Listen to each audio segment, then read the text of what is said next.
Bismillahirrahmanirrahim. Assalamu alaikum, dear students. Welcome to my YouTube channel. Today we are going to discuss about ethers. Ether as a class of organic compound are those compounds which have functional group ROR. It means that oxygen on both the sides is bonded with two carbon atoms. So here these are can be both alkyl group, phenyl group, aryl group actually, or they can be alkyl and aryl group. So broadly speaking, we can divide ethers into two classes, symmetrical ethers and unsymmetrical ethers. When two alkyl groups are same, we can say that it is symmetrical ether. Example is given over here, diethyl ether. It is the most common ether and it is also called as a ethyl ether or simply ether. And the other one is tetrahydrofuran, that is also a cyclic symmetrical ether. Unsymmetrical ethers are those ethers in which two alkyl groups are different. For example, here on both the sides of this ether group, different alkyl groups are present. On one side phenyl group is present and on the other side ethyl group is present. So we will call it as a ethyl phenyl ether. So now we discuss the importance of ether. Ether being stable compounds are not mostly used as an intermediate in many organic reaction, but it is used as a good solvent for many organic reaction, as it is used in different extraction techniques and different distillation techniques. And most commonly used ethers for this purpose are diethyl ether, dimethoxyethane, tetrahydrofuran and dioxane. Beside this, ethers have been used as a surgical anesthetic for so long, but it is highly inflammable, and when patient regain consciousness, patients usually start to vomit for so long. So now it is not used as a anesthetic. Now more easily absorbed substances like compound of nitrous oxide or halothenes are used as a anesthetic compound. So the other use of ethers is as a volatile starting material for the engines in which diesel or gasoline is mostly used. We discuss about the shape of ether. Here the shape of dimethyl ether is shown. It resembles water molecule, but both the hydrogen of the water molecule has been replaced with the alkyl group, and larger size of the carbon atom, the bond angle between this molecule has been increased, and that is 110 degree instead of 104.5 degree, and the dipole moment of dimethyl ether is 1.3 dBi. Next is crown ether. Crown ethers are macrocyclic polyethers and that solvates the metal ion by complexing the metal ion in the center of the ring. Crown ethers metal cation को surround किए हुए होते हैं और इनके structures के अंदर mostly 12 और मोर देन 12 एटम्स अरेंज हुए होते हैं इन स्पेसिफिक ज्योमेट्री के अंदर, जैसा कि आपको यहाँ पे शो किया गया है 12 क्राउन 4 ईथर्स। 12 क्राउन 4 ईथर्स का क्या मतलब है कि टोटल 12 एटम है इसके अंदर और 4 इथेरियल बॉन्ड्स मौजूद हैं इस स्ट्रक्चर के अंदर, and it is solvating the lithium cation. Similarly 15 crown 5 solvates sodium cation and 18 crown 6 mean total 18 atoms are present and 6 ethereal bonds are present, ethereal linkages are present and they are surrounding the potassium cation. Now we say that different crown ethers surround different cation depending upon the size of crown ether, size of cation, and number of binding sites around the cation. Like 12 crown 4 ether is solvating lithium, 15 crown 5 is solvating sodium, and 18 crown 6 is solvating potassium. This actually depends upon the space inside the crown ether. For example, when we elaborate it in terms of an example, then we can say that, for example, in 18 crown 6, the internal hole diameter is about 260 to 320 picometer. So potassium with a diameter of 266 picometer can better fit into this structure or this space and can have maximum interaction with these ethereal oxygen atoms. While when we are going to take the 15 crown 5 ether, we say that the diameter of this is about 170 to 220 picometer, and sodium with a diameter of 180 picometer can better penetrate or can have better interaction with these oxygen atom in this case. So the different crown ethers solvates different types of cation according to the space or internal cavity present between them for their maximum interaction with that cation. Complexation by crown ethers often helps polar inorganic salts to dissolve in non-polar organic solvents, and this enhances the solubility, allows polar salts to be used under aprotic conditions, where the uncomplexed anions may show greatly enhanced reactivity. यहाँ आपके पास कंप्लेक्सेशन bye crown ethers जब हम करवाते हैं तो वो इसलिए करवाते हैं कि most of polar inorganic salts जो होते हैं, जब हम उनके लिए पोलर सॉल्वेंट को यूज़ कर रहे होते हैं, तो पोलर सॉल्वेंट्स जो for example polar protic solvent जो है लाइक वाटर, तो वो उनके आयंस को सॉल्वेट कर लेता है, तो उनके आयंस इजीली अवेलेबल नहीं होते हैं रिएक्टिविटी के लिए, तो हमें यूज करना पड़ता है non polar solvent in that case. तो नॉन पोलर सॉल्वेंट्स के अंदर मोस्टली जो आयनिक साल्ट्स होते हैं वो डिजॉल्व नहीं हो रहे होते, तो फिर उस केस में हम ये जो ईथर्स होते हैं, क्राउन ईथर्स होते हैं, इनको यूज करते हैं एज ए कैटलिस्ट। एग्जाम्पल आपको यहाँ पे शो की हुई है alkyl fluorides which are difficult to synthesise directly, and they are often made by treating alkyl chloride or alkyl bromide with potassium fluoride. Under normal condition ये reaction नहीं होता है। अगर आप इसको ऑर्गेनिक सॉल्वेंट मिथाइल साइनाइड के अंदर dissolve करवाने की कोशिश करें तो ये रिएक्शन नहीं होता है, लेकिन जब आप इसको 18 क्राउन 6 ईथर के अंदर करवा रहे होते हैं तो ये रिएक्शन इजीली हो जाता है और हमारे पास इथाइल फ्लोराइड्स की फॉर्मेशन हो जाती है। अब यहाँ पे किस तरह से इनकी फॉर्मेशन हो जाती है कि जब हम 18 क्राउन 6 को यूज कर रहे होते हैं एज ए कैटलिस्ट, तो पोटेशियम को सराउंड कर लेता है 18 क्राउन 6 का इनर पार्ट सॉल्वेट, जैसे ऊपर आपको शो किया गया है, ठीक है। और फ्लोराइड आयंस वो ठीक है अनसॉल्वेटेड होते हैं। जब ये अनसॉल्वेटेड होते हैं तो ये बेटर न्यूक्लियोफाइल हैं।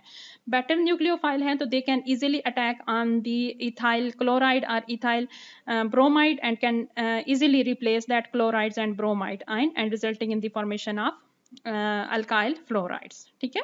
और जब फ्लोराइड्स प्रोटिक सॉल्वेंट के अंदर आप लेंगे तो प्रोटिक सॉल्वेंट के जो हाइड्रोजन होते हैं वो इसको सॉल्वेट कर लेते हैं, तो ये वहाँ पे बेटर न्यूक्लियोफाइल के तौर पे एक्ट नहीं करता, वहाँ पे ये आपके पास as a weak nucleophile act कर रहा होता है, तो आप रिएक्शन नहीं होगा उस केस में। Next is the synthesis of ether. First one is Williamson ether synthesis. Williamson ether synthesis previous topics के अंदर भी हमने डिस्कस की है. We say that here alkoxide ion और phenoxide ions are made and then they are made to react with some primary alkyl halides. क्योंकि ये SN2 type reaction है, मीन बायोमोलिकुलर सब्स्टिट्यूशन रिएक्शन है.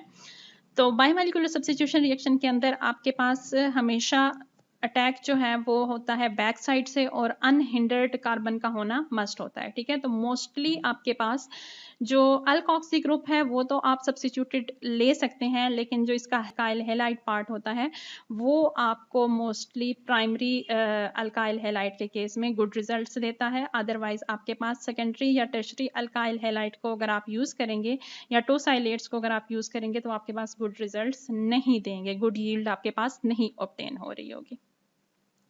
तो example is shown in विच साइक्लोहेक्सानोल को आप sodium के साथ ट्रीट करवाएंगे तो ये आपके पास कन्वर्ट हो जाएगा अल्कोक्साइड आयन के अंदर. ठीक है, और नेक्स्ट केस में आप इसका रिएक्शन करवा रहे हैं इथाइल टोसाइलेट के साथ और इथाइल ग्रुप जो है वो रिप्लेस हो गया है विद हाइड्रोजन एटम. ठीक है, 3,3 डाइमिथाइल पेंटेन 2 ऑल का रिएक्शन है आपके पास सोडियम हाइड्राइड के साथ. यहाँ पे सिंपल सोडियम के साथ ये अल्कोहल रिएक्शन नहीं करता, तो in order to deprotonate it you have to make to react it with sodium hydride.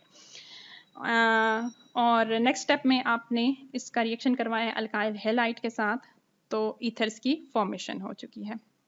Phenyl ethers हैं हमारे पास, इनकी सिंथेसिस किस तरह से की जा सकती है कि phenol being more acidic can easily react with aqueous solution of sodium hydroxide or it would get converted into phenoxide ion, and in the next step then alkyl halide use हुआ है. ब्यूटाइल आयोडाइड है, butyl iodide का iodine hydrogen के साथ hydrogen iodide formation हो गई है और यहाँ पे हमारे पास 2 ब्यूटॉक्सी नाइट्रोब्यूटेन की formation. Next method for the synthesis of ether is alk oxy mercuration demercuration. ये रिएक्शन भी हम पहले डिस्कस कर चुके हैं हाइड्रेशन ऑफ अल्कीन्स के अंदर. तो वहाँ पे हम लोगों ने यूज किया था वाटर को इंस्टेड ऑफ अल्कोहल. तो यहाँ पे यही रिएक्शन सेम उसी मैकेनिज्म के साथ जब हम अल्कोहल की प्रेजेंस में करवाते हैं तो हमारे पास instead of alcohol formation ether की फॉर्मेशन हो रही है. ठीक है, तो सेम रिएक्शन है. Mercuric acetate in the presence of alcoholic medium is made to react with alkene. mercurial ethers are being formed and in the next step demercuration will take place in the presence of a strong base like sodium borohydride, and this would result in the formation of ether. Example, hex-1-ene is made to react with mercuric acetate in the presence of alcohol methanol. This would result in the formation of mercurial ether as an intermediate, and in the next step demercuration will take place in the presence of sodium borohydride and Markovnikov product would be formed over here. Next method that is mostly used for the preparation of simple ethers like low molecular weight ethers, dimethyl ether, diethyl ether, ethyl methyl ether is called as a intermolecular dehydration or bimolecular condensation of alcohols. Intermolecular dehydration of alcohol or bimolecular condensation of alcohol this method is actually used at the industrial scale for the synthesis of ethers. So symmetrical simple ethers can be synthesized by this least expensive method that is called as a acid catalyzed bimolecular condensation of alcohol. Temperature control is actually very much important in this reaction because elimination competes with this reaction and mostly elevated temperature जो है वो favor करता है alkene की formation को rather than ether formation. तो methyl alcohol यहाँ पे आपको given है 2 molecules of methyl alcohol in the presence of sulfuric acid at 140 degrees centigrade they are forming dimethyl ether. So in this case, we say that mostly primary alcohols can better react with each other, and they form the better yield of ethers. But secondary and tertiary alcohol mostly results in the formation of alkenes by intramolecular dehydration. Reaction of ethers, cleavage of ether by HBr and HI. First, reaction of ethers. We say that ethers are not very much reactive compounds. They are mostly stable. They are actually stable in basic medium or alkaline medium, but in acidic medium, they mostly get broken down and results in the formation of alkyl halides. So here it is given ether when in excess of HX, HBr or HI. They results in the formation of alkyl halide. Ether get easily protonated in the presence of HBr or HI, and now this protonated ether can easily leave alcohol in the form of alcohol and alkyl halide. So this is a SN2 type of reaction, and here again this alcohol is reacting with another molecules of halo acid and forming another molecule of alkyl halide. Mechanism: first step is protonation of ether to form good leaving group. So oxonium ion has been formed and SN2 cleavage of protonated ether. Now bromide ion from the backside is attacking on this oxonium ion, and this is leaving in the form of alcohol molecule and alkyl halide. And in this next step, this alcohol fragment in the presence of halo acid is converting into alkyl halide with the removal of water molecule. Next reaction is auto-oxidation. Ethers are, when stored in the presence of atmospheric oxygen, they form peroxide and dialkyl peroxides, and this is called as actually auto-oxidation. When the subcompounds in the presence of atmospheric oxygen get oxidized, this is called as auto-oxidation. These hydroperoxide or dialkyl peroxides are very much explosive compounds, and when they are present in a small amount in the ethers which are being used in extraction or distillation techniques, then they can undergo explosive reaction. So it should be make sure that when we are going to use the ether for extraction techniques or the distillation technique, it should be free of these peroxides in order to avoid the explosive reaction. So how we could check that whether these peroxides are present in the ether or not? We can simply add aqueous potassium iodide in that solution, and purple to red color if formed, then it means that ether contain peroxides and they can lead to explosive reaction. So the ether that contains these peroxides are readily discarded or treated so that we can remove these peroxides.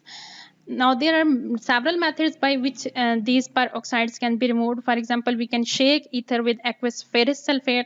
They can destroy these peroxides, or we can distillate ether through the H2SO4 that will oxidize these peroxides and just destroy its peroxide structure. Next method is halogenation.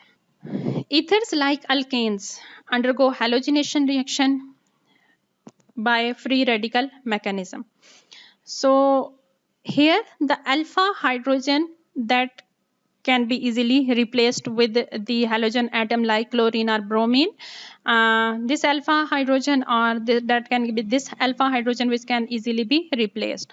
So when ethers are made to react with chlorine in dark, alpha hydrogen will get replaced with the chlorine atom. But in the presence of light and when excess of chlorine is being used, then all the hydrogens that are present in an ether would get replaced with chlorine atom, and like over here perchlorodiethyl ether is being formed in when we make to react diethyl ether with chlorine atom. Thank you so much.